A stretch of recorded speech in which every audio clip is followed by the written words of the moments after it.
ఘోరం ఏంటంటే స్టాఫ్ నర్సులు అయితే వర్ణాతీతం, ఆ తర్వాత ఎండోన్మెంట్ అయితే ఇంకా ఘోరం. మరి ఏమైంది? ఫైనాన్స్ డిపార్ట్మెంట్కి చురుకులు పెట్టిన రేవంత్ రెడ్డి. అంటే రేవంత్ రెడ్డి గారు చురుకులు పెడితే తప్ప ఫైనాన్స్ డిపార్ట్మెంట్ వాళ్ళు కళ్ళు తెరుచుకోలేరా? రేవంత్ రెడ్డికి తెలియదా? అంటే అవుట్సోర్సింగ్ వాళ్ళకి అసలు జీతాలు ఇస్తున్నామా లేదా అని చెప్పి. ఒక్క నెల జీతం లేకుండానే అల్లాడిపోయేటువంటి చాలా కుటుంబాలు, ఇంతమందికి జీతాలు లేకపోతే సుమారుగా 6-7 నెలల నుంచి జీతాలు లేకుంటే వాళ్ళు ఎట్లా బతకాలి? ఏ రకంగా ముందరికేయాలి? ఏ రకంగా అడుగులు వేయాలి? సో ఇవన్నీ కూడా ఆలోచించుకోవాల్సినటువంటి అవసరం ఉన్నది. అందుకే మారవా ఉత్తర కుమార మీరిగా? ఇక మారరా? ఎప్పుడు మారుతారు? మార్పు మొదలైంది అంటారు, తీరా చూస్తే మీరే మారిపోయారు. మార్పు మొదలవడము సంక్షేమ పథకాలలో, తెలంగాణ ప్రజల జీవితాల్లో, బతుకులల్లో కాదు, మీ పాలనలో మీ పాలన మారిపోయింది. మీరే మారిపోయారు. మీకే అహంకారాలు పెరిగిపోయినాయి. సో మార్పు కావాలి, కాంగ్రెస్ రావాలి అన్నట్టు, అట్లాగే ఆనాటి రోజులు తెస్తాడు అన్నట్టు నిజంగానే తెలంగాణకు ఆనాటి రోజులే తీసుకొచ్చిండు రేవంత్ రెడ్డి. సో అంటే ఏ రకంగా చూసినా ఏమైంది? బై ఎలక్షన్స్ ఎన్నొచ్చినా బాస్, ప్రజలు ఏం చేస్తున్నారు? బై ఎలక్షన్స్లా అధికార పార్టీ ఉంటేనే ఏమైనా పనులు జరుగుతాయని చెప్పి అధికార పార్టీకి ఓట్లు వేస్తున్నారు, లేదా గవర్నమెంట్ ఉన్న దగ్గరనే ఇదైపోతుంది. కానీ తెలంగాణ పరిస్థితి వర్ణనాతీతం. రేపటి రోజున ఎండాకాలం వస్తే నీళ్ళు ఉండవు, ఫీల్డ్లో కలెక్టరు లేరు. ఈయన చంద్రబాబు నాయుడు లేకపోతే రేవంత్ రెడ్డి వచ్చి షేక్ హ్యాండ్ ఇచ్చుకోవడము, ముసి నవ్వులు నవ్వుకోవడము, ఒకరికొకరు జోకులు వేసుకోవడం. ఒక జోకర్గానే మిగిలిపోయిండు తెలంగాణ ముఖ్యమంత్రి. ముసి నవ్వులు నవ్వడం కాదు. చంద్రబాబు నాయుడు ఏం చేస్తున్నాడు ఆంధ్రాలో? ఇక్కడ మీరేం చేస్తున్నారు? మీ మంత్రులు ఏం చేస్తున్నారు? సరే మంత్రులు వర్సెస్ కంత్రులు ఏం చేస్తున్నారు? సో ఎంత ఘోరం అంటే, ఇటువంటి పరిస్థితి never before ever after. So ఇంకా ఘోరమైనటువంటి పరిస్థితులు ముందు రాబోతున్నాయి. మరి ఎవరికైనా తెలంగాణలో లబ్ధి పొందినరు? ఏ పబ్లిక్ అయినా, ఏ ప్రజలైనా కాంగ్రెస్ అధికారంలోకి వచ్చినప్పటి నుంచి లబ్ధి పొందినరా? ఓకే,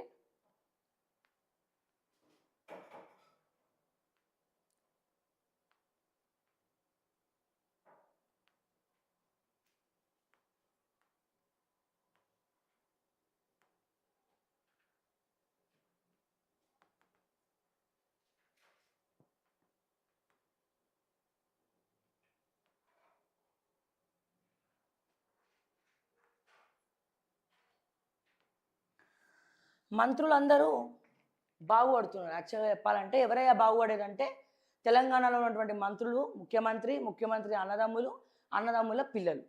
సో వీళ్ళు బాగుపడుతున్నారు. ఎందుకు బాగుపడుతున్నారు ఏందనేది నేను మళ్ళీ మీకు చెప్తా. సో ఇక్కడ రేవంత్ రెడ్డి గారు ఫైనాన్స్ డిపార్ట్మెంట్కి చురుకులు పెట్టిరంట. ఏం చురుకులు ఒకసారి చూద్దాం. మీరు మారరా? ఎన్నిసార్లు చెప్పినా ఇంతేనా? అవుట్సోర్సింగ్ కాంట్రాక్ట్ ఉద్యోగుల సాలరీస్ ఎందుకు లేట్ చేస్తున్నారు? గతంలో ఆదేశించిన ఎందుకు అమలు చేయట్లేదు? ఆర్థిక శాఖ అధికారులపై సీఎం రేవంత్ ఆగ్రహం. గ్రీన్ ఛానల్ ద్వారా వేతనాలు చెల్లించాలని ఆదేశం. మీరు మారరా? ఎన్నిసార్లు చెప్పినా మీ పనితీరు ఇంతేనా? తక్కువ వేతనాలున్న అవుట్సోర్సింగ్ కాంట్రాక్ట్ ఉద్యోగుల జీతాలు ప్రతి నెల చెల్లించాలని గతంలో ఆదేశించాను కదా, మరి ఎందుకు అమలు చేయట్లే అంటూ ఆర్థిక శాఖ అధికారులపై ముఖ్యమంత్రి రేవంత్ రెడ్డి ఆగ్రహం వ్యక్తం చేసినట్టు తెలుస్తుంది. ఎంప్లాయీస్ వేతనాలను గ్రీన్ ఛానల్ ద్వారా చెల్లించాలని గతంలో ఆదేశించానని, అయినా సకాలంలో శాలరీలు వేయడం లేదని, జిల్లాల నుంచి ఇంటెలిజెన్స్, ఎస్బీ ఉద్యోగ సంఘాల ద్వారా తనకు సమాచారం అందిందని చెప్పినట్టు టాక్.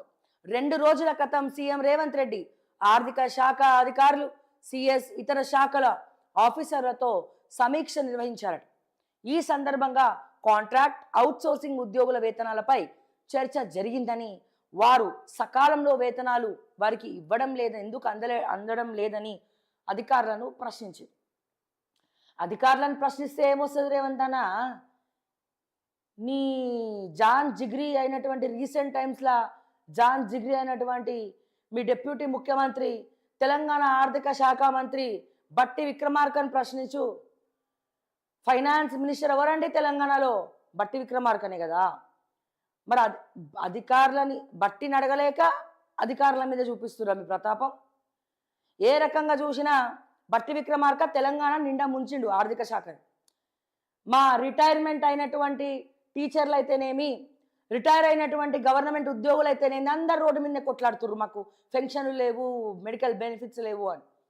ఒక పక్క అవుట్ సోర్సింగ్ ఉద్యోగులు అదే పరిస్థితి, గవర్నమెంట్ అఫీషియల్స్, గవర్నమెంట్లో కీలకంగా పనిచేసేటువంటి రిటైర్ అయినటువంటి వాళ్ళు అదే పరిస్థితి, రిటైర్ అయిన గవర్నమెంట్ టీచర్స్ అదే పరిస్థితి, స్టాఫ్ నర్సులు అదే పరిస్థితి.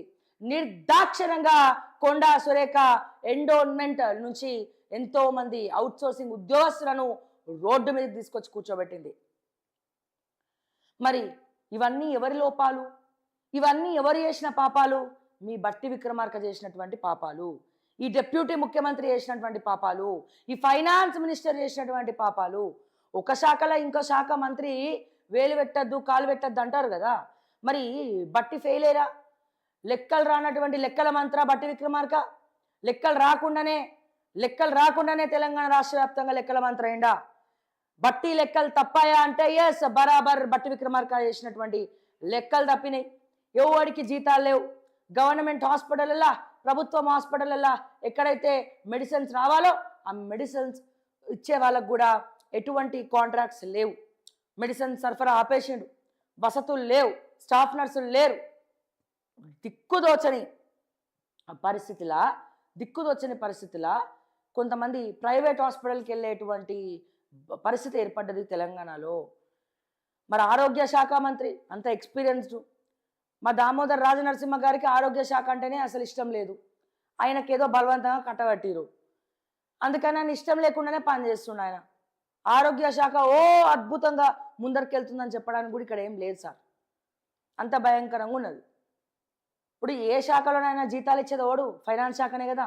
మరి ఫైనాన్స్ శాఖ చక్కగా లేకపోతే ఏం చేయాలి తెలంగాణలో?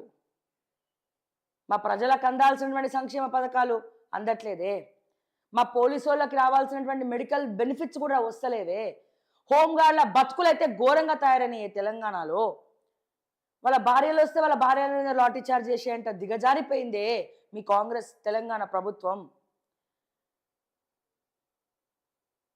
కుర్చీని కాపాడుకునే ప్రయత్నంలో మీరు రేవంత్ రెడ్డి గారు ఉంటే, ఆ కుర్చీని గుంజే ప్రయత్నంలో మీ ఇతర మంత్రులు ఉన్నారు. తెలంగాణ ప్రజలల్లా 7వ గ్యారంటీగా 8వ గ్యారంటీగా పెద్ద పెద్ద క్యాలీఫ్లవర్ పూలు పెడుతుర్రు. ఇంకా నాకు అర్థంగా కడుగుతా రేవంత్ అన్న, నువ్వు తెలిసన్నవో తెలియక అన్నవో తెలీదు, ఇందిరమ్మ చీరలు ఇస్తే వాళ్ళ మంత్రుల భార్యలకు కూడా కావాలంటే మా మంత్రులు అడుగుతున్నారు, ఇక మీరు చీరలు ఇస్తే వాళ్ళే కట్టుకునేటట్టు ఉన్నారు అని నవ్వుకుంటాను. వాళ్ళకేమర్థమైందో బఫూన్ లెక్క వాళ్ళు కూడా నవ్విండ్రు. అంటే నీ మంత్రుల్ని నువ్వు చీరలు కట్టుకోమంటున్నావు, చీరలు కట్టుకొని గాజులు వేసుకుంటారా నాయన అని మీ మంత్రులకు చెప్తున్నారు. మీరు అంత ఇన్సల్ట్ చేస్తే మంత్రులకు ఏం అర్థం కాక వాళ్ళకి నవ్వుతున్నారు. సోషల్ మీడియా మొత్తం ట్రోల్ చేస్తూ ఉంది. నీ క్యాబినెట్లో ఉన్నటువంటి మంత్రులని నువ్వు సరదాగన్నా, నువ్వు బుడదడానికన్నా ఏమన్నా, నీ క్యాబినెట్లో ఉన్నటువంటి మంత్రులను చీరలు కట్టుకో అనే వాళ్ళ భార్యలు కూడా కట్టుకోలేకుండా వీళ్ళే గుంజుకొని కట్టుకుంటారు చీరలు అన్న అర్థమే పోతుంది కదా. మంత్రుల్ని చీరలు కట్టుకోమంటే వీళ్ళు అట్లా ఎందుకంటావు రేవంత్ అనాల్సింది పోయి, అదేదో కామెడీ షో నడుస్తున్నట్టే. ఆ జబర్దస్త్ కామెడీ షోలు ఉంటారు చూసినావా, జబర్దస్త్ కామెడీ షోలలో కూడా ఇట్లనే ఏమని వాళ్ళ చీరలు కట్టుకోండి వీ చీరలు కట్టుకోండి అని చెప్పి డబల్ మీనింగ్ డైలాగులు మాట్లాడితే ప్రజలు నవ్వుతారు. సో అది కామెడీ అనుకుండో లేకపోతే జబర్దస్త్ ఆ షోలో డైలాగులు తీసుకొచ్చి మంత్రుల మీద వేసిండో మరేమని తెలియదు. కానీ మొత్తానికైతే మంత్రుల్ని చీరలు కట్టుకోమంటే వాళ్ళు ప్రశ్నించాల్సింది పోయి, వాళ్ళు అడగాల్సింది పోయి, వాళ్ళు ఇట్లా మనకేంది లేదని ఇట్లా దులుపుకొని రేవంత్ అంటుంటే వీళ్ళు నవ్వుతున్నారు. రేవంత్ రెడ్డి మాట్లాడుతూ ఉంటే వీళ్ళందరూ నవ్వుతూ ఉన్నారు. సో అంటే ఏ రకంగా చూడొచ్చు దీన్ని? అది ఎంత పెద్ద అవమానకరం అది. ఒక మంత్రులందరినీ అరే ఇంద్రమ్మ చీరలు మంత్రులకు నచ్చినాయి, వాళ్ళ భార్యలకు కూడా ఇమ్మని అడుగుతున్నారు, మా సీతక్క అందరు భార్యలకు కూడా ఇచ్చేసే మంత్రుల భార్యలకు, లేకపోతే వాళ్ళే తీసుకొని కట్టుకునేటట్టు ఉన్నారు, మంత్రులే తీసుకొని కట్టుకునేటట్టు ఉన్నారంటే అది ఎంత పెద్ద మీనింగ్ అది. సో అంటే ఎందుకు మాట్లాడుతున్నాం, ఎటువంటి పరిస్థితుల్లో మాట్లాడుతున్నాం, తెలంగాణ ప్రజలు ఏమనుకుంటున్నారు, ఇవన్నీ ఆలోచించే పరిస్థితి ఎక్కడ కూడా కనబడతలేదు మనకు అసలు.